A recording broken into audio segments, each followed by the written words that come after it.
மும்பையில் முதல் ஷோ ரூபாய் திறந்த எலான் மஸ்கின் டெஸ்லா நிறுவனத்துக்கு போட்டி நிறுவனமான மஹிந்திரா குழும தலைவர் ஆனந்த் மஹிந்திரா வரவேற்பு தெரிவித்துள்ளார்.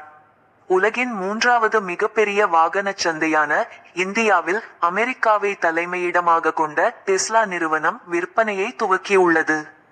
அந்த நிறுவனத்தின் முதல் ஷோ ரூபாயை மும்பையில் மகாராஷ்டிரா முதல்வர் பட்னவிஸ் திறந்து வைத்தார்.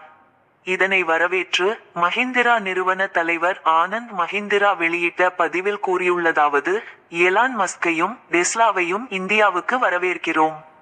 உலகின் மிகப்பெரிய மின் வாகன சந்தையில் உற்சாகம் கூடியிருக்கிறது. போட்டியே புதுமை படைப்பதை ஊக்குவிக்கும். சார்ஜிங் மையத்தில் உங்களை சந்திக்க ஆவலுடன் இருக்கிறேன். இவ்வாறு அவர் கூறியுள்ளார். ஆனந்த் மஹிந்திராவின் மஹிந்திரா நிறுவனமும் மின்சார வாகனத்தை சந்தைப்படுத்த துவங்கியுள்ளது. இந்நிலையில் அமெரிக்காவைச் சேர்ந்த டெஸ்லா நிறுவனம் இந்தியாவில் கிளை திறந்துள்ள நிலையில் போட்டி நிறுவனத்துக்கு ஆனந்த் மஹிந்திரா வரவேற்பு தெரிவித்தற்கு நெட்டிசன்கள் வரவேற்பு தெரிவித்துள்ளனர்.